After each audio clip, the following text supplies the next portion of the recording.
और हमने सबसे पहले सर्वप्रथम 27 जून को प्रेस कॉन्फ्रेंस करके देश की जनता को हमने जिस प्रकार से एसआईआर की जल्दबाजी, अपारदर्शिता, इनकी मंशा, अल्प समय और टाइमलाइन और खतरे को सबके समक्ष रखा था, जो इनकी असली हिडन एजेंडा जो था, सबसे पहले 27 जून को प्रेस कॉन्फ्रेंस करके हम लोगों ने जो है इस बात को जो है रखा था। हमको रिडिक्यूल करने की कोशिश की गई, सूत्रों के हवाले से घुसपैठियों संबंधित खबरें प्लांट कराई गई और सुप्रीम कोर्ट में एफिडेविट में ही इलेक्शन कमीशन ने कहीं भी घुसपैठियों का जिक्र नहीं दिया। लेकिन किस प्रकार से सूत्रों के हवाले से हमको रिडिक्यूल करने की कोशिश की गई, घुसपैठिया का खबर चलाया गया, प्लांट कराया गया, आज सब लोग जो है नंगे हो चुके हैं। मुझ पर व्यक्तिगत हमले भी किए गए। फिर हम सभी इंडिया अलायंस के नेता एक साथ बैठे, हमारे लोग दिल्ली और पटना से चुनाव आयोग से मिले, लेकिन कभी भी चुनाव आयोग का रवैया सकारात्मक, सृजनात्मक और सहयोगात्मक नहीं रहा। 9 जुलाई को हम लोगों ने बिहार बंद किया। राहुल गांधी जी भी बिहार बंद में शामिल हुए और लगातार जो है विधानसभा हो या संसद हो, लोगों ने एसआईआर के प्रक्रिया को लेकर के सवाल उठाया, विरोध किया। मैंने बीजेपी छोड़ सभी पार्टियों के नेताओं को पत्र लिखा था, एनडीए के भी नेताओं को पत्र लिखा था, लेकिन केवल भाजपा के नेताओं को हमने पत्र नहीं लिखा था। उनका जवाब भी आया सब नेताओं का, और सब लोगों ने समर्थन भी जो है जताने का काम किया। 300 से भी अधिक सांसद जो है पैदल मार्च किए, घंटों जो है सांसदों को डिटेन रखा गया।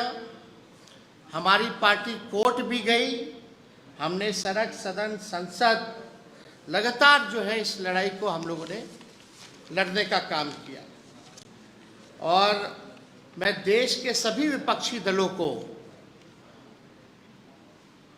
जैसे Congress, Sapa, TMC, DMK, Shiv Sena, NCP, CPI, ML, CPM, CPI, GMM को धन्यवाद देना चाहूँगा। मैं मैडम सोनिया गांधी जी को, श्री राहुल गांधी जी को, अखिलेश यादव जी को, खड़गे जी को, ममता जी को, अभिषेक जी को, शरद पवार साहब को, स्टालिन साहब को, हेमंत सोरेन जी को, उद्धव ठाकरे साहब को, दीपांकर भट्टाचार्य जी को, एमए बेबी साहब जी को, डी राजा जी को भी साधुवाद देना चाहूँगा। साथ ही सिविल सोसाइटी के मेंबर्स योगेंद्र यादव जी और उनके टीम, शानदार और तेज तर्रार अधिवक्ताओं को भी जो है मैं धन्यवाद जो है देना चाहूँगा। लोकतंत्र, संविधान और वोट बचाने की हमारी लड़ाई जारी रहेगी।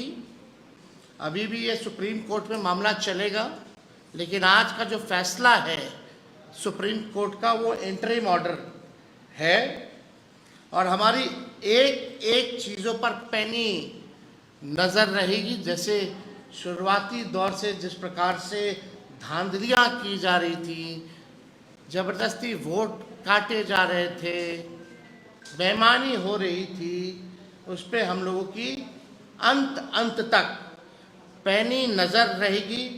कौन अधिकारी कहाँ, कैसे, क्यों और किसके इशारे पर क्या कर रहा है, हमारे संज्ञान में है।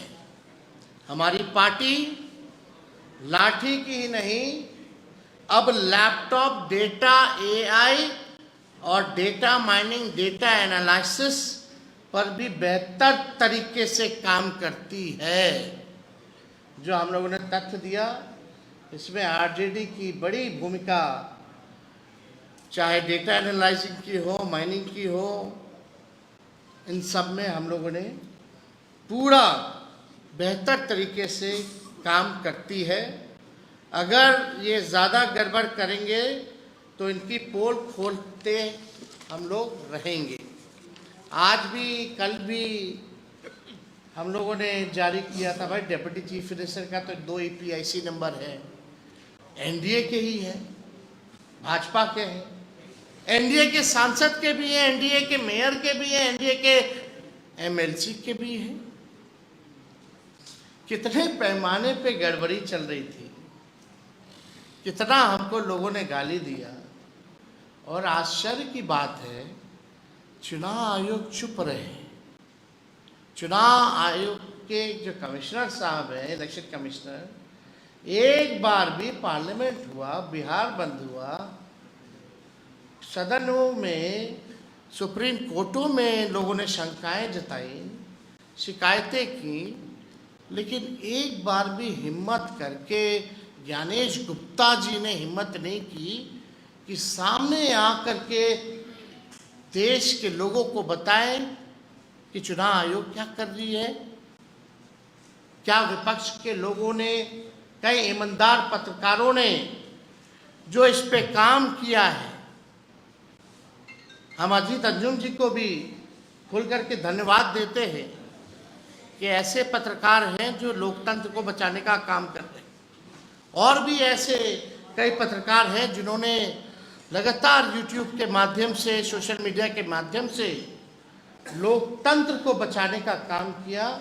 आज देश को ऐसे ही पत्रकारों की ज़रूरत है, हम उन लोगों को भी धन्यवाद देना चाहते हैं। लेकिन एक बार भी इलेक्शन कमिश्नर साहब सामने नहीं आए। अब इंटरिम ऑर्डर के बाद तो कुछ तो शर्म करके आना चाहिए और बताना चाहिए। लेकिन जैसा रवैया लगता है कि वो अभी भी, इसके बाद भी प्रेस, मीडिया के सामने, देश के सामने अब आने की हिम्मत नहीं करेंगे। तो हम लोगों ने ख़ास तौर पे 27 तारीख से ही, जब आनंद फानन में 25 जून को जो इसका नोटिफिकेशन आया था, तभी इनके षड्यंत्र को हम लोग समझ गए थे। और 27 जून से लगातार आप लोगों के बीच हमने कई एक बार जो है प्रेस कॉन्फ्रेंस किया। हमारे महागठबंधन इंडिया अलायंस के लोगों ने प्रेस कॉन्फ्रेंस किया और बड़े मुखरता से सभी विपक्ष के साथियों ने साथ दिया और लड़ाई लड़ी। और जो देशवासियों ने विश्वास जताया, उन सबको पुनः हम दिल से जो है धन्यवाद देते हैं।